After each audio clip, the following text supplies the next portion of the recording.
Ya, Shalom, selamat berjumpa kembali dengan saya, Jogi Sidabutar. Saya percaya bahwa saudara sekalian ada dalam keadaan baik-baik, sehat-sehat, dan ada dalam perlindungan Tuhan. Namun apabila ada yang sedang sakit, kita berdoa supaya Tuhan segera menyembuhkan saudara, supaya bisa kembali menikmati kehidupan kita sehari-hari. Puji Tuhan. Nah, pada kesempatan ini, Bapak Ibu Saudaraku yang saya kasihi, saya ingin berbagi perihal kedatangan antikristus. Nah, perihal antikristus ini ada beberapa julukan, ada beberapa nama yang diberikan oleh Alkitab kepada antikristus. Di antaranya pendurhaka, itu ada di dalam 2 Tesalonika 2. Kemudian julukan yang lain kepada antikristus yaitu pembinasa keji, itu ada dalam Matius 24 ayat 15. Kemudian julukan yang ketiga buat antikristus ini adalah binatang, itu terdapat di dalam Wahyu 13 ayat 16 hingga 18. Kemudian sedangkan istilah atau kata antikristus itu ada empat jenis katakan yang disebutkan oleh Alkitab.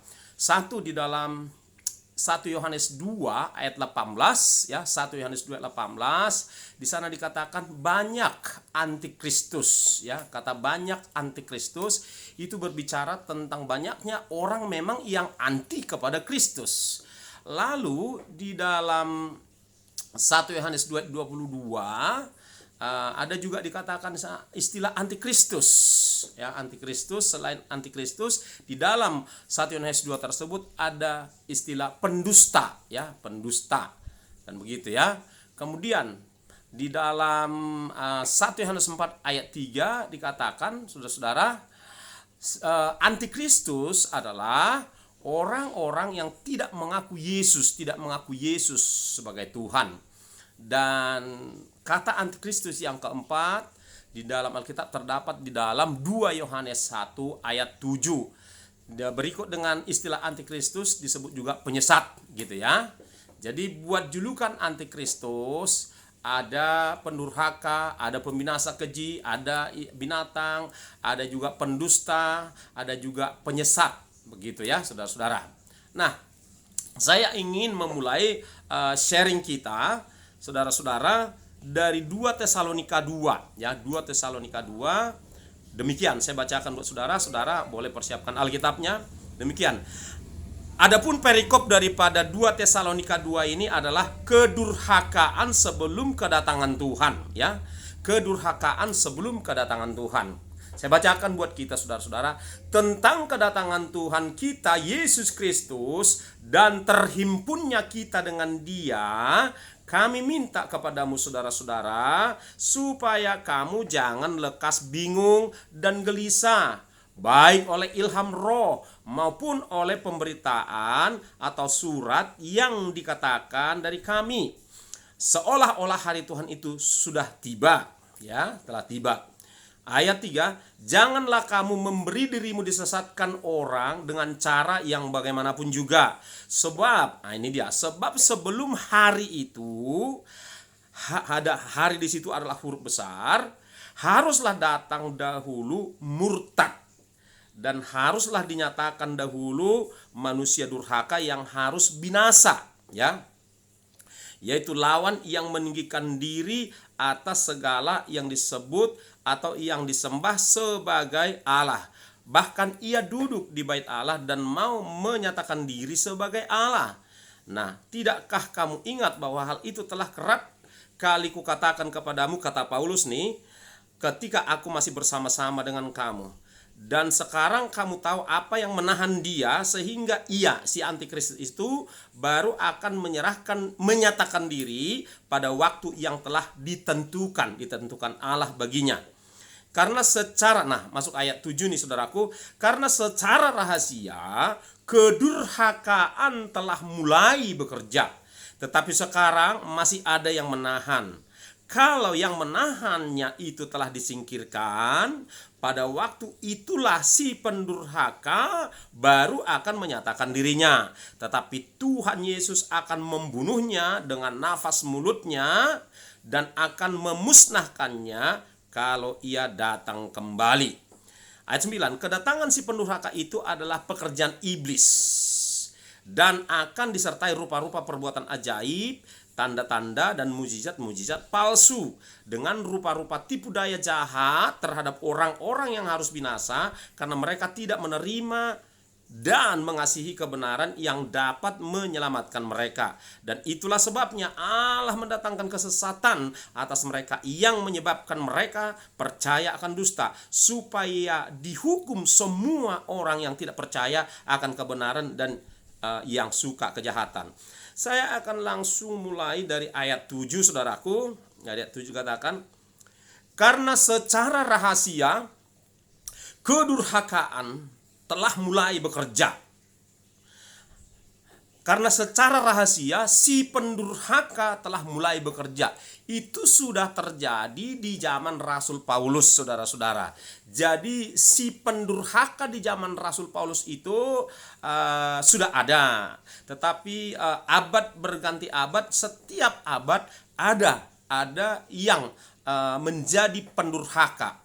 Ya, ada yang menjadi pendurhaka. Tentulah siapapun orangnya, meski orangnya berganti-ganti pun, saudaraku, itu adalah dikendalikan oleh satu pribadi, yaitu si iblis sendiri, saudara-saudara. Nah, kalau kita masuk ke masa kita kini, sesungguhnya di abad-abad yang lalu pun secara rahasia si pendurhaka itu sudah mulai bekerja, saudara-saudara. Si pendurhaka itu sudah mulai mempersiapkan diri.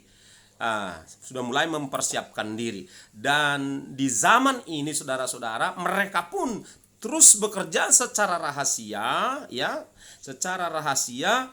Seperti yang dikatakan di sini, karena secara rahasia kedurhakaan telah mulai bekerja, si pendurhaka dan grupnya telah mulai bekerja, saudara-saudara. Jadi mereka itu sudah mempersiapkan kedatangan antikristus. Jadi pengikut dan antek-antek antikristus ini sudah mempersiapkan kedatangannya, mempersiapkan teknologi yang dibutuhkan untuk itu, seperti yaitu microchip 66, saudara-saudara. Itu mereka persiapkan. Jadi semua persiapan. Kemudian mempersiapkan satu sistem pembayaran atau satu sistem currency, mata uang, satu sistem agama, kepercayaan, satu sistem politik, saudara-saudara. Jadi mereka sedang menyatukan dunia ini pada satu sistem. Dan tampaknya di zaman kita ini pekerjaan secara rahasia itu kelihatannya sudah hampir rampung, saudara-saudara. Sudah mendekati hampir rampung mereka persiapkan. Dan istilah yang paling lazim untuk kelompok ini yang kerap kali kita dengar adalah New World Order. Ya, New World Order atau orde dunia baru atau tatanan pemerintahan dunia baru. Jadi inilah menjadi induk organisasi mereka. Di dalam organisasi ini tentu ada sub-sub organisasi. Ada yang meyakini salah satunya adalah Illuminati. Ada juga yang meyakini salah satunya lagi adalah Freemason dan lain sebagainya. Dan perpanjangan tangan daripada New World Order ini, saudara-saudara, mereka masuk di dalam semua bidang, terutama di bidang pemerintahan, terutama di bidang politik. Mereka juga masuk ke organisasi besar seperti PBB. Mereka juga masuk di antara anggota parlemen di berbagai negara, baik negara barat maupun negara-negara yang ada di Asia. Mereka masuk, saudara-saudara, di sana. Mereka juga menguasai, saudara-saudara, semua sumber-sumber daya alam, menguasai pertambangan minyak, emas dan lain sebagainya. Mereka menguasai, perbankan mereka kuasai, saudara-saudara. Jadi mereka sungguh-sungguh sudah mempersiapkan terutama teknologi, ya, di mana hanya ada satu sistem teknologi, hanya ada satu sistem telekomunikasi, saudara-saudara, yaitu komputer yang berbasis pada pada barcode 66, saudara-saudara, di mana semua orang harus menggunakan itu, saudara-saudara. Semua orang harus menggunakan itu. Mau membuat KTP menggunakan teknologi itu, membuatkan kartu kredit menggunakan teknologi itu, mau buka komputer, mau bikin komputer segala macam harus menggunakan itu, semua menggunakan itu. Jadi dari sisi itu bahwa seluruh dunia sudah digiring kepada satu sistem teknologi, satu sistem komunikasi, saudara-saudara. Itulah yang secara diam-diam, secara rahasia mereka persiapkan dari beberapa abad yang lalu, dan sampai ke masa kita ini kelihatannya sudah hampir rampung, saudara-saudara yang dikasihi oleh Tuhan Yesus Kristus. Nah, apa pertanyaan berikutnya? Apa yang kemudian terjadi, saudara-saudara? Ada bagian yang harus dikatakan di sini, harus dijelaskan. Karena secara rahasia kedurhakaan telah mulai bekerja, tetapi sekarang masih ada yang menahan. Kalau yang menahannya itu telah disingkirkan, yang menahan itu adalah gereja Tuhan. Yang menahan itu adalah orang Kristen lahir baru yang bertobat, saudara-saudara, orang Kristen yang taat dan setia, saudara-saudara, gereja Tuhan yang taat dan setia, itulah yang menahannya. Nah, kalau orang Kristen yang lahir baru, yang taat dan setia ini, yang menjaga kekudusan ini sudah disingkirkan, atau dengan kata lain masih di dalam kitab Tesalonika diangkat, maka dia akan menyatakan dirinya. Baru disitulah dia akan menyatakan dirinya, saudara. Ayat 8 dikatakan, pada waktu itulah si pendurhaka baru akan menyatakan dirinya. Kan begitu kan? Tetapi ini menurut saya, ini hanya menurut saya, tetapi ada kemungkinan sebelum si pendurhaka itu menyatakan dirinya, mereka sudah memulai menjebak dunia ini, saudara-saudara. Barangkali tidak tertutup kemungkinan mereka sudah memulai memasang microchip 66 di tangan ataupun di dahi, saudara-saudara. Ya, jadi sebelum dia menyatakan diri. Nah, disitulah pentingnya kita mengetahui kebenaran Alkitab ini supaya kita mulai berjaga-jaga, saudara-saudara. Jangan sampai kiranya kita menerimanya, saudara-saudara, menerima tanda bilangan 66 itu, saudaraku yang dikasihi oleh Tuhan. Nah, apa yang terjadi kalau dia sudah menyatakan diri, ya, kalau dia sudah menyatakan diri dan kalau orang percaya sudah diangkat, yaitu apa yang tertulis di dalam Wahyu. Kita buka Wahyu 13, saudaraku. Ya, buka bersama-sama dengan saya Wahyu 13, oke. Ayat yang ke-16 hingga 18. Demikian. Ya. Demikian dikatakan, saya bacakan buat kita. Dan ia menyebabkan sehingga kepada semua orang, kecil atau besar, kaya atau miskin, merdeka atau hamba, ya, berarti di penjara atau enggak di penjara, kan begitu ya. Diberi tanda pada tangan kanannya dan pada dahinya, yang sangat mungkin sekarang ya kita lihat yang akan dimasukkan dalam tangan kanan adalah microchip 66, di mana contohnya sudah bisa kita lihat di YouTube microchip 66. Lalu yang akan dipasang di dahi kemungkinan, mari kita sama-sama amati ya, kemungkinan, saya belum berani memastikan, mari kita sama-sama, kemungkinan yang akan dipasang di dahi itu adalah quantum dot digital tattoo. Jadi akan dipasang tattoo digital di dahi. Mungkin, tapi ini perlu kita sama-sama amati. Kan begitu kan? Dan akibatnya apa? Ayat 17, dan tidak seorang pun yang dapat membeli atau menjual selain daripada mereka yang memakai tanda itu, yaitu nama binatang itu atau bilangan namanya. Selain yang tidak bisa beli, tidak bisa jual kalau nggak pakai itu. Tapi bagaimana dengan orang yang menolaknya?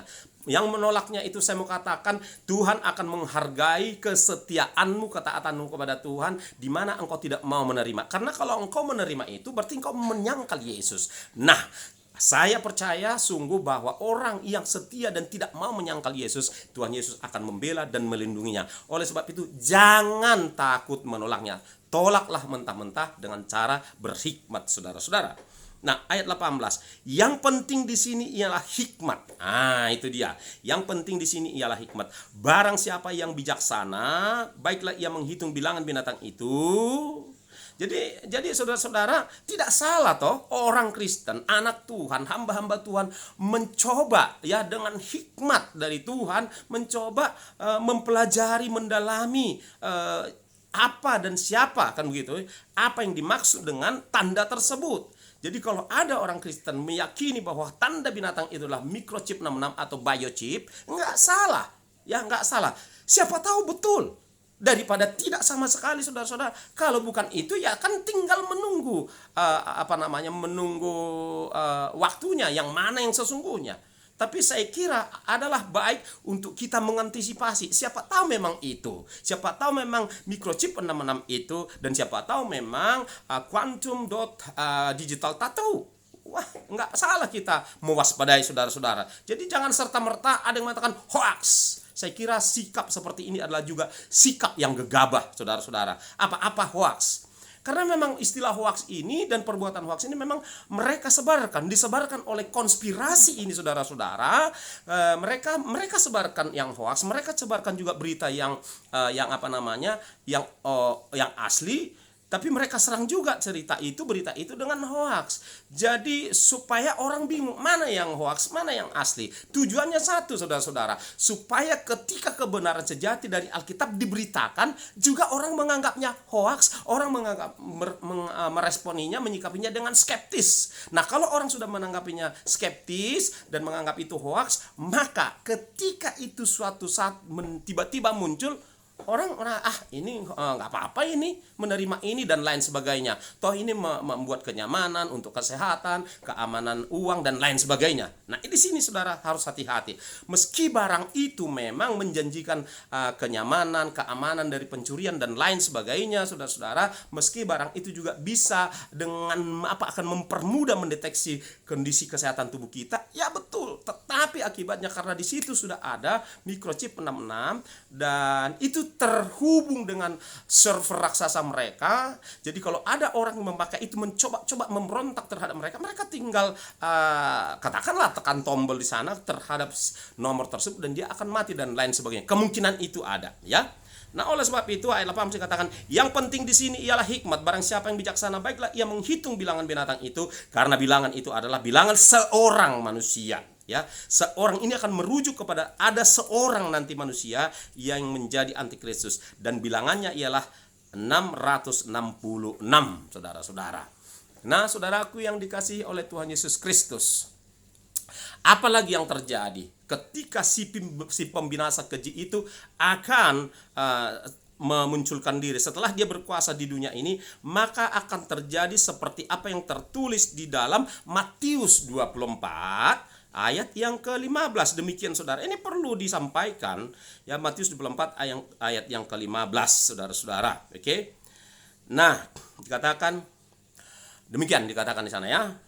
Jadi apabila kamu melihat pembinasa keji berdiri di tempat kudus, menurut firman yang disampaikan oleh Nabi Daniel, ya, para pembaca hendaklah memperhatikannya, saudara-saudara. Ya, para pembaca hendaklah memperhatikannya. Nah, saya akan melihat, saudara-saudara, karena perikopnya di siksaan yang berat dan Mesias palsu.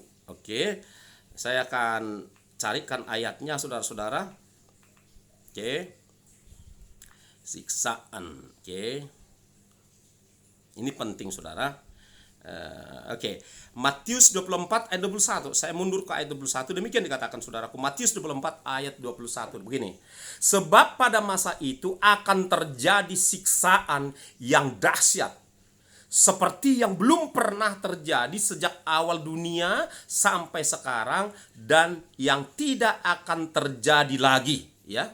Sebab pada masa itu, setelah antikristus menyatakan dirinya, akan terjadi siksaan yang dahsyat seperti yang belum pernah terjadi sejak awal dunia sampai sekarang, dan yang tidak akan pernah terjadi lagi siksaan yang seberat itu. Berarti siksaan itu sudah mencapai puncak ekstrimnya, saudara-saudara. Sehingga sebelum yang belum pernah terjadi dan sesudah itu tidak akan ada lagi terjadi yang melampaui siksaan itu, saudara-saudara.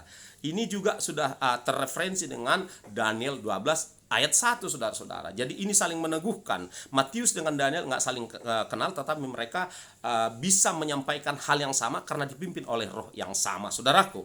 Nah, oleh sebab itu, mari saudara, lewat video ini saya mengingatkan kita semua supaya engkau memastikan dirimu menerima Kristus dalam hidupmu, mengikut Dia sungguh-sungguh, bertobat sungguh-sungguh, meninggalkan segala dosamu sungguh-sungguh, dan taat setia kepada Dia. Dan jangan takut, Tuhan akan menyertaimu. Karena Tuhan berjanji, aku akan meluputkan engkau. Dikatakan dalam Wahyu 3 ayat 10 dikatakan, aku akan meluputkan barang siapa yang bertekun menantikan aku dan melakukan firmanku. Aku akan meluputkannya dari pencobaan yang akan melanda seluruh dunia. Itu di dalam Wahyu 3 ayat 10. So jangan takut, ada Tuhan, ada malaikat Tuhan, ada roh Tuhan yang akan menyertai saudara. Demikian yang bisa saya bagikan perihal kedatangan antikristus ini, saudara-saudara, ya. Kiranya saudara boleh diperlengkapi dan saudara boleh mengalahkan rasa takutmu sekarang, ya. Karena kita tidak diberi roh ketakutan, tetapi roh yang membangkitkan kekuatan dan keberanian, saudara-saudara. Saya mau berdoa buat saudara yang barangkali mulai gentar mendengarkan perihal ini. Mari angkat tanganmu dan kita berdoa. Serius, ya, angkat tanganmu, pejamkan matamu. Saya berdoa, kita sama-sama berdoa. Bapa, dalam nama Tuhan Yesus, kami telah merenungkan sebagian daripada firman-Mu tentang perihal kedatangan antikristus yang akan berkuasa di muka bumi ini 3,5 tahun lamanya, di mana antikristus akan melakukan penyiksaan yang amat dahsyat Tuhan pada saat dia berkuasa. Aku berdoa biarlah setiap orang yang mendengarkan video ini terluput dari antikristus, terluput dari siksaan itu. Dan biarlah setiap orang mendengarkan video ini Tuhan saat ini juga dan seterusnya, Tuhan berikan roh kekuatan, roh keberanian Tuhan, takaran keberanian yang lebih besar lagi berikan kepada setiap orang yang mendengarkan renungan ini, yang mendengarkan video ini. Aku melepaskan berkat sukacita, aku melepaskan damai sejahtera atasmu, berkat sukacita, damai sejahtera di dalam nama Tuhan Yesus. Haleluya. Sebab di mana ada roh Allah, di situ ada kemerdekaan, ada kelegaan. Terimalah roh damai sejahtera di dalam nama Bapa, Putra, Roh Kudus, dalam nama Tuhan Yesus. Haleluya. Sama-sama kita katakan amin. Tuhan Yesus memberkati. Shalom.